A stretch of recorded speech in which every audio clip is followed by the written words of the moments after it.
Good morning বন্ধুরা, happy Sunday. তো দেখো সকালবেলা উঠেই দেখছি ওয়েদারের কি বাজে অবস্থা, বৃষ্টি পড়েই যাচ্ছে। আর এদিকে আমার গাছে দেখো ছোট্ট ছোট্ট বেগুনি রঙের ফুল হয়েছে, কি সুন্দর। কি গাছ জানি না, বর নিয়ে এসছে দুদিন আগেই, তারপরে দেখছি ফুল ফুটেছে। তো যাই হোক, সব ওদিকে বৃষ্টির ওয়েদারটা একটু দেখে নিলাম, বেশ ওয়েদারটা বেশ ভালোই লাগছে। তো ঘরের ভিতরে চলে এলাম। আজকে আর ডাস্টিং করার পালা নেই, আজকে ডাইরেক্ট ঘর ঝাড় দিচ্ছি। তো ঘরটা ঝাড় দিয়েই, এবার ছেলে তো নেই, তারকেশ্বর গেছে, ও চলে আসবে। তো ঘরটা ঝাড় দেওয়া কমপ্লিট। ঘরটা ঝাড় দিয়েই এবারে তারপরে আর কি বাকি কাজগুলো আস্তে আস্তে করি। এবারে ছোটো ছেলে তো ঘুমাচ্ছে এখন। আর এদিকে দেখো বালতি, বাইরে কল দিয়ে বালতি দিয়ে জল নিলাম, জল নিয়ে বাইরে এখন মোছার কোনো দরকার নেই, কারণ বৃষ্টি পড়েই যাচ্ছে। তো ব্যালকনিতে যে মানে কাঁচটা আছে সেটা আর মুছলাম না, কারণ বৃষ্টি তো পড়েই যাচ্ছে, মুছে কোনো লাভ নেই। তো বাইরে জল দিয়ে দিলাম। আর এই জানলাগুলো না মাসে একবার করে মুছি, মানে অনেক দিন মোছা হয়, মানে মাসে একবার না, ঠিক 15 দিন অন্তর অন্তর মুছি সব ঘরের জানলাগুলো। তো মোছা হয়নি অনেক দিন, তো আজকে ভাবছি একটু মুছেই নিই। তো জানলাগুলো মুছে নিলাম পরপর সব ঘরের জানলাগুলো।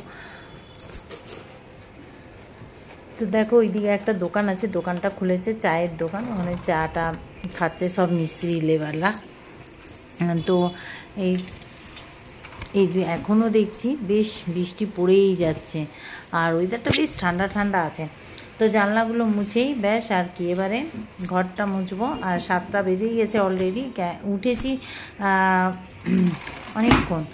আর তারপরে আবার শুয়ে পড়েছি, ভাবলাম যে কিছু কাজ নেই আজকে তেমন, তো একটু শুয়েই থাকি। ও বাবা, তারপরে শুয়ে দেখি একটু দেরি হলো। আর এইখানে দেখো এই জানলা দিয়ে একটা কুকুর, মানে সামনের বাড়িতে একটা কুকুর আছে জানো, আমাদের কাউকে জানলার কাছে দেখতে পেলে, খাটে দেখতে পেলে ও ঘেউ ঘেউ করতেই থাকে সারাক্ষণ। তো ওই জানলাটা আমরা সবসময় খুলিও না, যদিও আজকে মুছছি বলে খুললাম। এই যে, তো জানলাগুলো মুছে এবার বাইরেটা মুছে নিলাম। আজকে যদিও ওই সুইপার আসবে পুরো সিঁড়ি ঝাড় দিতে, তাও আমার দরজার সামনেটা তো বাসি জায়গা, আমি একটু ঝাড় দিয়ে মুছে নিই আর কি। তো ব্যাস ওইদিকে মোছামুছি, জানলা মোছামুছি কমপ্লিট হলো। এবারে চলে এলাম ঘর মুছতে। এবার ঘরটা তাড়াতাড়ি করে মুছেই 7:30, মানে ওই 7:45-8টার মধ্যে আমাকে কাজগুলো সারতে হবে। তো ভাবলাম জানলাগুলো মুছবো না, তাও দেখলাম না একটু মুছিয়ে দিই। রোজ ভাবি মুছবো মুছবো, মোছাই হচ্ছে না। তো এবার 7:45-8টার মধ্যে যদি চানটা না করি, ঠাকুরের জল পাবো না, এই এক সমস্যা, আর কিছুই না। তো যাই হোক, ঘরটা মুছে নিলাম। ঘরটা মুছেই এবারে স্নান করে এই দেখো চলে এলাম ফুল নিয়ে আর ঠাকুরের জল নিয়ে। তো ওদিকে পুজোটাও আমার কমপ্লিট হয়ে গেল। ব্যাস পুজো দিয়ে এসেই এবার চাটা খেয়ে নিলাম, চাটা একটু করলাম। আর এই যে বিস্কিট আমার শেষ হয়ে গেছিলো, বিস্কিটটা ঢেলে নিলাম চাটা খেয়ে। ব্যাস তারপরে এবার দেখি রান্না বান্না কী করবো। তো চা আর বিস্কিট খাচ্ছি। আর ব্রেকফাস্ট তো বানানোর কোনো ঝামেলা নেই, কারণ ছোট ছেলেও কি খাবে, উঠলে দেখা যাক। ওই ব্রেকফাস্ট কার জন্য বানাবো, আর আমি তো চা বিস্কিট এখন খেয়ে নিলাম, পরে আমার যা হোক আমি খেয়ে নেবো। আমার ওই খাবার নিয়ে অত চিন্তা করি না, বললাম না খেতে হয় তাই খাই, ওইরকম কিছু নিয়ে যেটা খাবো না। আর এদিকে দেখো বেলা 12টা বেজেই গেল, আমি অন্য কাজ করছিলাম, সেগুলো আর শেয়ার করিনি। আর ছেলেও চলে এলো, এই দেখো এসেই জামা প্যান্ট রেখে দিল এক গাদা, সেগুলো আমাকে কাচতে হবে। আর ও যে তাড়াতাড়ি চলে আসবে আমি ভাবতেও পারিনি, কারণ ও যখনই তারকেশ্বর যায় এত তাড়াতাড়ি ও ফেরে না, 12টার মধ্যে চলে এলো। ও যদি আমাকে বলতো যে ও 12টার মধ্যে চলে আসবে, তাহলে আমি রান্নাটা তাড়াতাড়ি করে রাখতাম, তাহলে এসেই চান করে খেয়ে নিত। পায়ে প্রচুর ওর ব্যথা করছে, বলছে মা গরম জল করে দেবে, আমি একটু খেয়ে দেবো। ঠিক আছে, এবার গরম জল আর কি করে দেবো। ও যে চান করে একটু প্রসাদ মুখে দিয়ে সেই যে ঘরের ভেতরে ঢুকেছে, এসিটা চালিয়ে ঘুমাচ্ছে, ওর আর হুঁশই নেই। আজকে রান্না হবে সব লাউ দিয়ে রেসিপি, আর কিছুই না। তো লাউয়ের বাকলগুলো ওই আলু ভাজার মতো কেটে নিলাম, কেটে আলু দিয়ে এরকম ভেজে নিচ্ছি, আর একটু হলুদ নুন দিয়ে, ব্যাস আর কিছু না। ওদিকে ভাতটাও বসিয়ে দিলাম, আর ব্যাস ভাজাটা বসিয়ে দিলাম। ভাজাটা যেই হয়ে যাবে বা নামিয়ে এবার লাউয়ের তরকারি একটা করবো, ব্যাস আর কিছু করবো না, বেশি লাউ আর আলু দিয়ে তরকারি করবো। নিরামিষ খাওয়া হচ্ছে, তো নিরামিষ খেয়ে ছেলেরাও মানে মাঝে মাঝে বলছে কবে তোমার শ্রাবণ মাস শেষ হবে। তো যাই হোক, এই দেখো এই ভাজাটাকে তুলে নিলাম, তুলে আর একটু তেল দিয়েছিলাম আরও, ওই তেলের মধ্যে দিয়ে দিলাম পাঁচ ফোড়ন আর শুকনো লঙ্কা, তেজপাতা। ডালটা যেহেতু সিদ্ধ হয়েছে ডালটাকে ফোড়ন দেবো। ডালটা কাঁচাই বসিয়েছিলাম, মুগ ডালটা ভাজিনি। তো ব্যাস, এবারে হলুদ দিয়ে দিলাম, অল্প একটু আবার নুন দিলাম। পরে ডালটা খেয়ে দেখলাম ডালের নুনটা বেশি হয়ে গেছে, কারণ আমি সিদ্ধের সময় দিয়েছিলাম। আর আবারও ওই মশলা কষানোর সময় দিয়েছি, একটু বেশি হয়ে গেছে। যাই হোক, তো ওই টমেটো আর ফোড়নটা একসাথে কষিয়ে নিলাম, দিয়ে ডালের মধ্যে দিয়ে দিলাম, দিয়ে এবারে ডালটাকে একটু ফুটতে দেবো। এটা ওইটা একটু জল লাগবে, তো ওই কড়াতে একটু জলটাকে ফুটিয়ে ঢেলে নিই। তো এদিকে ডালটাও আমার কমপ্লিট। আর এদিকে জিরে আর শুকনো লঙ্কা ফোড়ন দিয়ে দিলাম লাউ আর আলুটাকে রান্না করে। তো জিরে আর শুকনো লঙ্কা ফোড়ন হয়ে গেলে এবারে ওর মধ্যে দিয়ে দিলাম তেজপাতা দিয়ে আলু আর লাউটাকে দিয়ে দিলাম, দিয়ে এবারে বেশ ভালো করে এটাকে ভেজে নিতে। লাউয়ের মধ্যে প্রচুর পরিমাণে জল থাকে, তো সেই জন্যই আমি কী করলাম, আর এই যে এর মধ্যে একটু চিনি দিয়েছি। লাউয়ের মধ্যে প্রচুর জল থাকে, তো সেই জন্যই জলের পরিমাণটা বেশি, নুনটা ওই জন্য এখন দিলাম না, নাহলে নুন দিলে এখন একদম জল ছেড়ে যাবে। ওই জন্য নুন দিলাম না, ওই রকমই ঢেকে এটাকে ভেজে নেব। এদিকে ডালটাও ফুটে গেছে, নামিয়ে দিলাম। আর এই দেখো এবারে এটাকে একটু নুন দিলাম, এর মধ্যে নুন দিয়ে এবার নেড়ে চেড়ে এদিকে দেখো একটা বাটিতে মশলা নিয়েছি, জিরে, ধনে, লঙ্কার গুঁড়ো, হলুদ আর গোলমরিচ গুঁড়ো দিয়ে এবারে একটু জল দিয়ে এটাকে ভিজিয়ে রাখছি। দিয়ে এদিকে আলু আর লাউটাও মোটামুটি ভাজা হয়ে এসছে। এইবারে দিয়ে দেবো ওর মধ্যে একটা ছোট্ট টমেটো কাটা আর হচ্ছে যে মশলাটা রেডি করে রেখেছিলাম সেই মশলাটাকে দিয়ে দিলাম, যে মশলাটাকে আরও ভিজিয়ে রেখেছিলাম আর কি, দিয়ে দিলাম। দিয়ে এবারে মশলার সাথে টমেটো আর মশলাটাকে ভালো করে কষাবো। তো একটু নেড়ে চেড়ে নিলাম, ফার্স্টে নেড়ে চেড়ে নিয়ে এবারে এটাকে অল্প একটু জল দিলাম, কারণ জল না দিলে তো মশলাটা কষানো যাবে না, মানে পুড়ে যাবে। তো একটুখানি জল দিয়ে বেশ কি সুন্দর কষিয়ে নিলাম, কি সুন্দর কালার এসছে। এবারে একটা কাঁচা লঙ্কা দিয়ে অল্প একটু জল দিয়ে দিলাম, জলটা দিয়ে এবার নেড়ে চেড়ে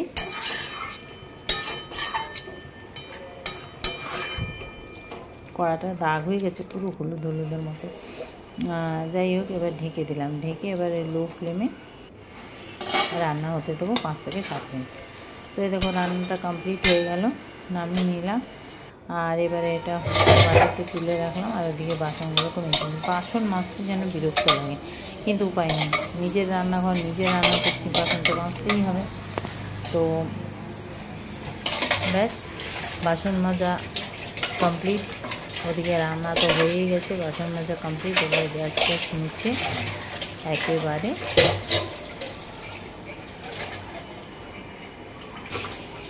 সব মেজে মুছে রেখে গ্যাসটা মুছে নিলাম, মুছে নিয়ে বেশ আর কি।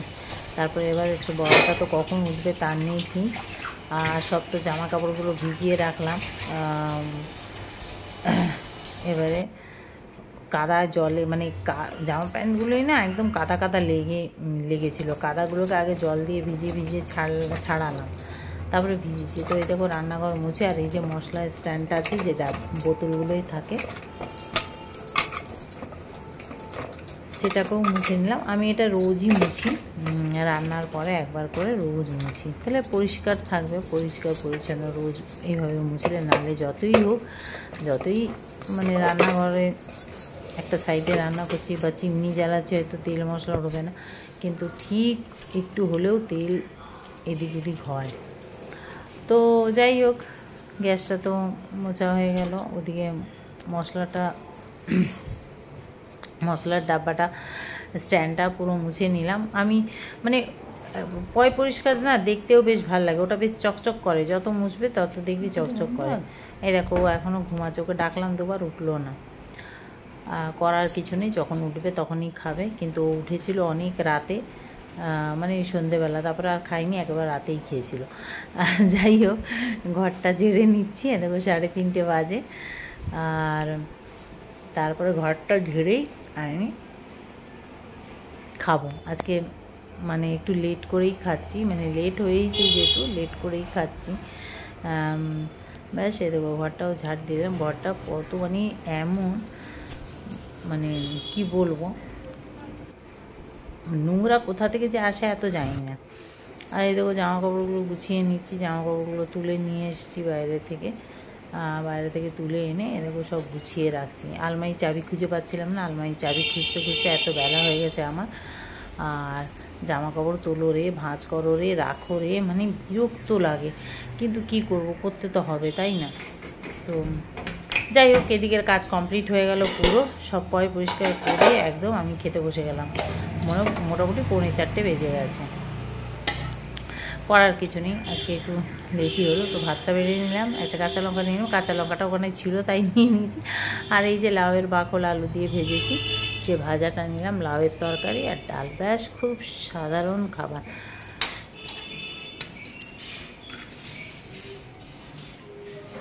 লাউয়ের তরকারিটা কিন্তু দারুণ হয়েছে, সত্যি বলছি, মানে খুব তাড়াহুড়ো করে রান্নাটা করেছি। কি মশলা দেব, কিভাবে রান্না করব, প্রথমে ভাবছিলাম লাউ পোস্ত করব, তারপরে ভাবলাম না, লাউ পোস্ত করবো না, তার তরকারিটাই করি। তো তরকারিটা সত্যি বলছি অসাধারণ হয়েছে, মানে আমি ভাবতে পারিনি এই হুড়াহুড়ি করে এরকম সেরকম করে রান্না করছি, রান্নাটা কেমন হবে। দেখছি বেশ ভালোই হয়েছে রান্নাটা, তরকারি ডাল সবই ভালো হয়েছে। ডালটা কাঁচা মুগ ডাল করেছি তো অনেক দিন পরে, বেশ ভালোই লাগছে। তো যাই হোক, এদিকের খাওয়া তো কমপ্লিট, খাওয়া হলো, বাসন ধুলাম, বাসন ধুয়ে আবার এই করতে করতে ছেলে কি একটা বলছিল, ছোট ছেলে রাগ হচ্ছিল আমার। তো ব্যাস আর কি, এদিকের কাজকর্ম সব সারা হলো, হয়েই এদিকে আবার 4টের সময় জল চলে এলো, আবার জল নিয়ে এলাম এক বালতি করে তো জল নিয়ে আসি, নিয়ে চলে এলাম। আর এই দেখো, এইটা কিনেছিলাম, চুলে স্প্রেটা করছি অনেক দিন পরে। তো যাই হোক, এবার মুখে একটু প্যাক লাগালাম, ওই তোমার কি যেন এটা ভুলে যাচ্ছি, মুলতানি মাটি গোলাপ জল, মুখে প্যাকটা লাগিয়ে রেখে তারপরে গাটা ধুয়ে, জামা কাপড় আছে অনেকগুলো, সেগুলো কাচবো, কেচে গা ধুয়ে একেবারে বেরোবো। যাই হোক, এই দেখো তো হয়ে গেল, গা ধুয়ে চলে এলাম, ফ্রেশ হয়ে একেবারে এগুলো নিয়ে এবারে মেলবো। তোমাদের কেমন লাগলো আজকের ব্লগটা অবশ্যই কমেন্ট করে জানাবে। ভালো লাগলে পেজটাকে ফলো করো, ইউটিউবটাকে সাবস্ক্রাইব করতে একদমই ভুলবে না। তো আজকের জন্য এই পর্যন্ত, আবার আসছি খুব তাড়াতাড়ি নেক্সট ব্লগ নিয়ে। সবাই ভালো থেকো, সুস্থ থেকো। তো টাটা।